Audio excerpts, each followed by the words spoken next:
All right, we're doing a quick look of two banjos today, and honestly, this is one of my favorite banjos I've ever made. I'm super excited about it and super pleased with it. It has an amazing sound to me, and it's a good one. I really, really dig it. So we're going to walk through this banjo, and then we're also going to walk through this one. And these were made as part of an online video course for making your own tack head banjo, which I'll be releasing pretty soon. I have to finish editing all the film for it, but I made both of these on camera so that you guys can follow along, design and build your own. So we'll walk through both of these. This one stands up by itself, which is great. It sits on the ground. But this one is something unique and special to me. It has a roasted torrefied maple pot, a calfskin head, a maple and Cadillac's bridge, a roasted maple armrest, a ambrosia maple neck with a courtesan oak fingerboard. And then this portion is actually flush fretted. These are inlaid pieces of brass, so it's a fretless portion up top. So it's a semi-fretless instrument. And this is black palm for the headstock cover. And on the back, there's actually an inlaid maple and walnut image of a shadow puppet wolf. And that came from working on this one that actually has a shadow puppet rabbit on it. So a little predator and prey, a small feisty one, and kind of a big deep one, little big bad wolf kind of one. It has a long spike on it, which I actually hold under my leg if I'm sitting like this. But we can hear it and see it. I'll show you some up close real fast. But I was really excited about making this, and it had a couple of fun little bits to it in terms of how it was made. This calfskin was given to me by my buddy John Reister years ago. We traded some chisel sharpening for some skins, and at some point in time I accidentally hit it with an iron, and it had a flaw in it from the iron, and I thought that would go away as soon as I got it wet.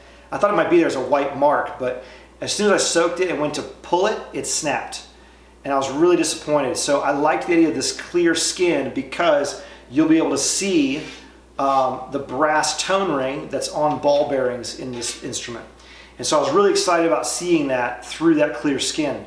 John, I told him, I said, "Where'd you get that thing, man?" And he told me, and I thought about trying to buy another one, but I couldn't really find one right away, and a clear calfskin.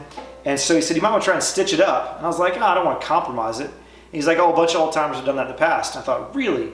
So I stitched it up with some red waxed linen thread that's archival, but it matches the red bass string on here.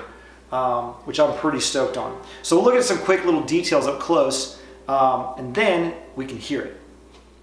All right, right there you can see the stitching and this really beautiful kind of really curly maple, torrefied maple armrest.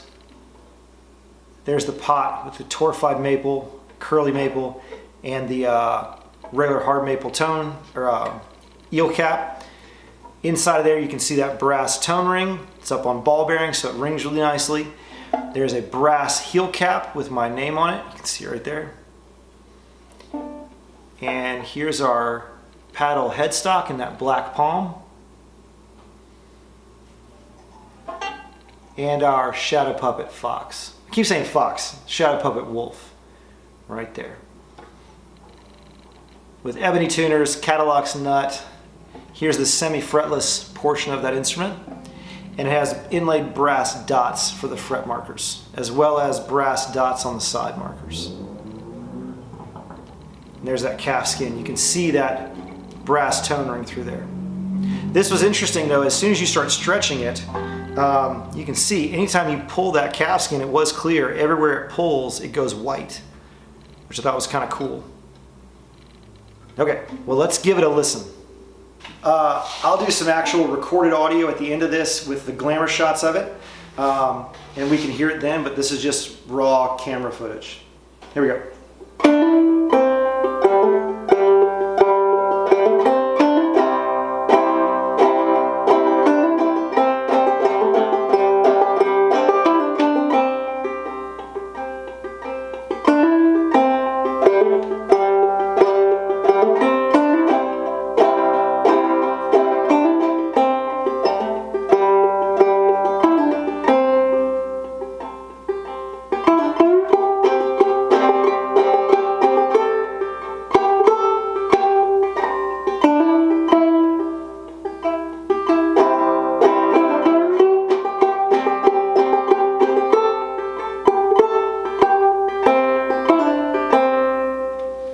All right, let's play a little something that has a good slide in it.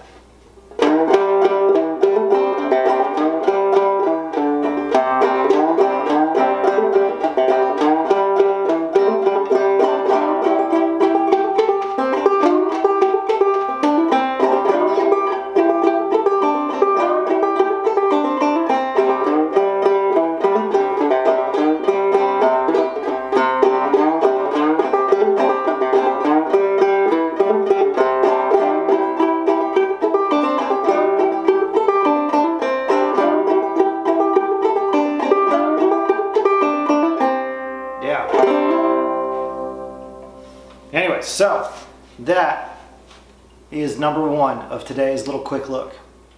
All right, second up was the first one made, and this is a 12-sided tack head banjo made out of cherry and maple, and red heart for the fingerboard, and spalted apple wood for the headstock cover. I really like this one. It's a fun one to play, very lightweight. It's a smaller scale. It's a 20.5-inch scale versus a 25.5-inch scale. You got to tune it up. But I will say, I'm not happy with the strings. I tried a new brand of strings for this, and as soon as this video is over, I'm actually going to probably take them off now and then put them on, a new set of Aquillas on or something for you guys to hear that. But it has a dyed goat skin head. It has some inlaid white dots. We'll show you some details up close. And then I think I will change the strings and show it to you, maybe the sound difference. I'll show you two different brands.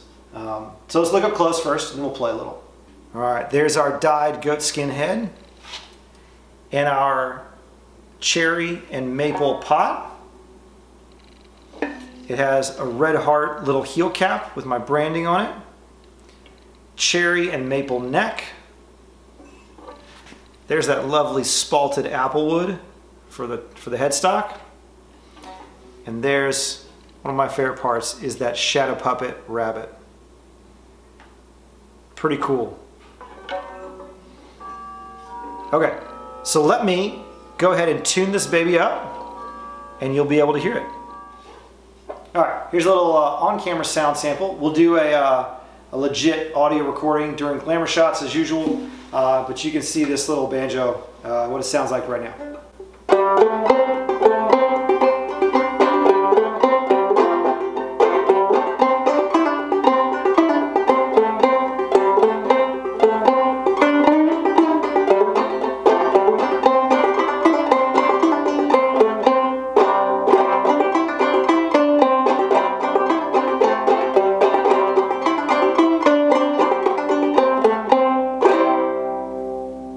Okay, now I don't say the name of these strings.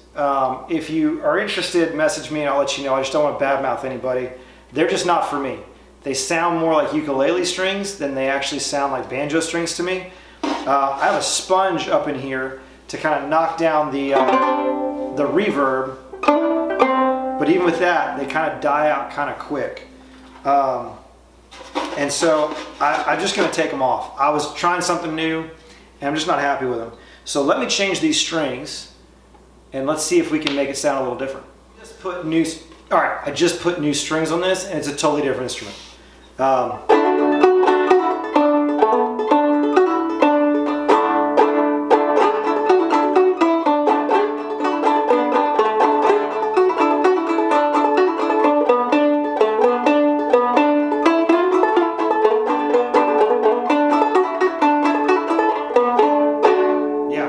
Still falling out of tune.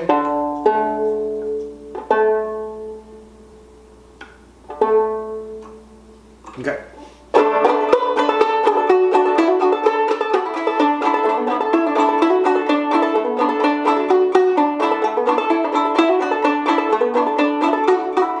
Yes.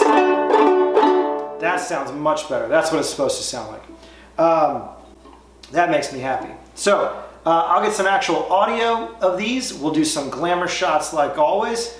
Thank you guys for watching. And if you're interested in this build your own, design your own tack head banjo course, leave a comment, let me know, share with a friend.